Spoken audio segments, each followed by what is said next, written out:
Welcome back to OtakuDaiKun. Dai-chan here, and it's time for another Waifu Monthly Recap. This is my chance to tell you all about the cool waifu-related media I've come across, from new announcements to older gems. This past month has given us a bit of both, and I'm excited to share it with you. Still doing its best to cling to what's left of summer, Snowbreak Containment Zone has released this bikini variant of Fenny. I don't actually play the game, so I can't tell you what that means mechanically. I can, however, appreciate these gorgeous graphics, as well as the ASMR content included in the official trailer. This seems to be a new trend for gacha titles. I'm kinda surprised it took this long, honestly, given how much of these games want to push that parasocial relationship fantasy. Another trend in gacha gaming seems to be a desire to turn Grand Theft Auto into an anime game, what with the modern setting, driving, and total freedom. One of these projects, Neverness to Everness, has finished its closed beta testing, giving us a clearer picture at what the game's about. In isolation, it looks awesome. A must-buy if it were a single-player game I could just pick up and beat. Unfortunately, it is a gacha title, with competition no less. I can't help but compare it to the extremely similar Ananta, which to me looks more promising. Maybe that's just because I'm biased toward Banksy here, but Neverness's cast of playable characters doesn't seem as compelling. I'm actually more intrigued by the game's NPC characters, as I'm getting sick of all the Yi Xuan-esque bodysuits. That said, it's way too early to tell which of these games, if any, will truly take off. When I say Yi Xuan, I'm referring to the Chinese waifu from Zenless Zone Zero. Her design seems to be rubbing off on all the game's new content, including some additions to the Obol squad. There's Seed, a young girl who was raised by a sentient robot and doesn't have a full understanding of normal human emotions. She's an adorable space case who needs to learn what death means and how others feel about it. Then we have Orpheus, or Orphe, a fledgling soldier born as the clone of a great warrior, who just so happens to live on as her mechanical tail. Yeah, it seems weird, but it makes sense when you play her story. It's compelling and heartfelt, but I personally won't be rolling for either of these girls. Other gacha games are being more bold with their latest content. Nikke's just dropped another casino event, Coins in Rush, which features new bunny girl units for the busty maid Aid and the fierce tomboy Milk. I've got a soft spot for Milk getting all embarrassed. She's my main Nikke waifu, and I was lucky enough to pull her on my first 10 roll. She may not be the most skimpy one here, but wait a second, doesn't this cord look hella suspicious? You know, like the cable to a certain remote-controlled egg. Anyway, the event also has some new costumes for the cheerleader Bae and hacker Xillia. Casino employee Rouge actually goes with a reverse bunny girl outfit. Some fans are upset she's wearing a jacket over it, but I'm more annoyed at how it's one of those $60 costume gachas. You can buy entire games for that price. Case in point, the recently released Shantae Risky Revolution. I just beat this charming game and loved every second of it. I may go back and play it multiple times to use all the outfits. I'm actually on a Shantae marathon, recording footage for an upcoming Waifu Files. Look forward to it. Also, because Way Forward is awesome, they've partnered with various artists and Udon Entertainment to release the second of 2 swimsuit magazines. Sports Illustrated can take a back seat. Consider picking them up for yourself. Udon's website sells these books, listed separately with different cover pages. Take your pick. On the anime front, I finally got around to watching the very first Burn Up OVA. It's a short film that feels completely different from its later series. I'm tempted to say it's my favorite entry, but even if it ties with Burn Up W, I still recommend you check this out if you're into retro anime like I am. The art style here is stunning, and they just don't make them like they used to. Mind you, I'm still down bad for brand new anime too. They all have their appeal. When it comes to Ruri Rocks, that appeal is Nagi, the level-headed and compassionate college senpai. After discovering she pretty much only wears one style of outfit, her friends decide to have her try on a number of different looks. Her maid costume stands out most for its glorious, bouncy sakuga. Wasn't this anime about geology? maybe it still counts if we're hard as a rock. At first, I was a little worried that Nazuna from Call of the Night wouldn't be wearing much of her classic outfit from Season 1.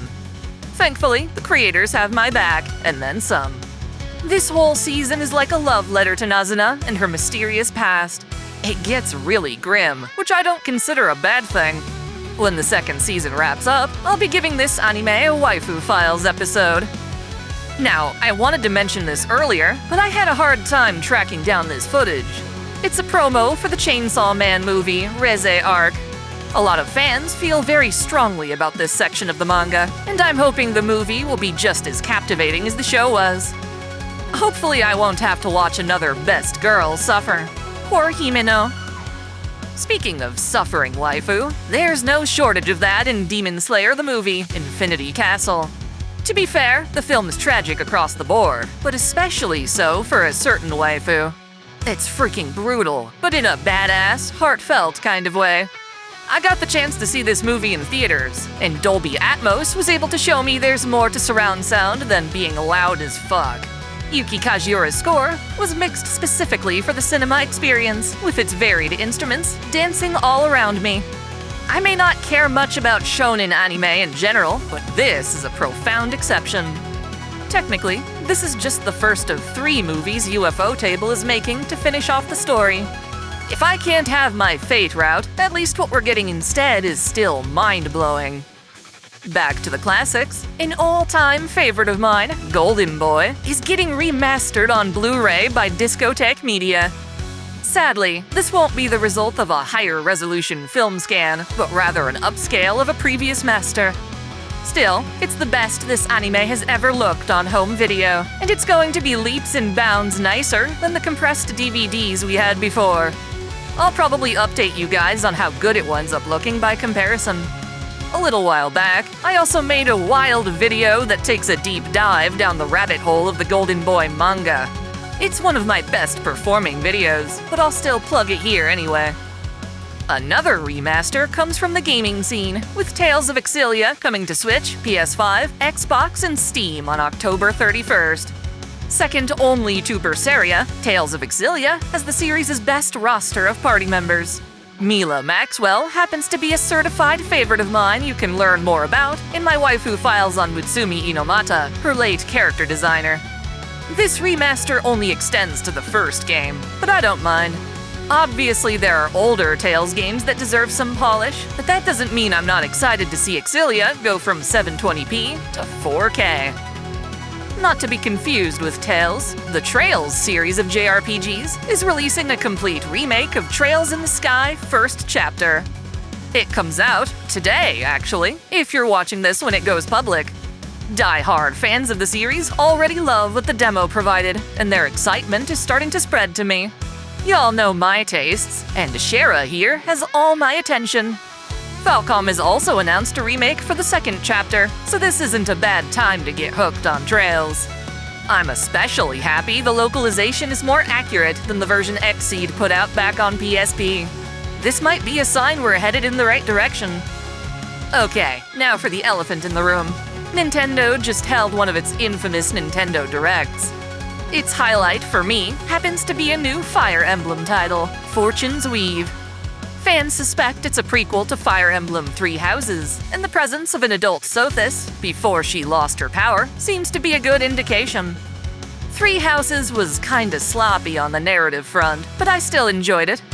One of the best things in Fire Emblem games is the Dancer class, and Nintendo's treating us well with Leda, a waifu who immediately entices me more than the dancers in Three Houses. So far, we only get a couple glimpses of her beauty, but she might just have me finally purchase a Switch too. Depends on what we see going forward. It's either this or Xenoblade. I don't like what Nintendo's doing with the console, but they do have some killer exclusives. The last entry for today is a Nintendo exclusive I'm less thrilled about. Don't get me wrong, I'm glad we're finally getting another Metroid Prime game, as that series was fun as hell. I just don't think Beyond is going to be a system seller for me. I know the Prime games don't usually oblige, but I miss seeing Samus out of her suit. Metroid Dread didn't really provide the goods either. Long gone are the days of Justin Bailey cheat codes. And while other M looked fantastic, its crappy controls and story seemed to have scared Nintendo off in a totally different direction. If I do buy a Switch 2, though, this'll be on my wish list at least. So there you have it. I always make these videos in the middle of a given month, so I guess I've covered most of August and early September. The current anime season is starting to wrap up, so I expect October to bring us more goodies there. In the meantime, check out my full Waifu Files playlist for tons of great content. And until next time, celebrate your fandom!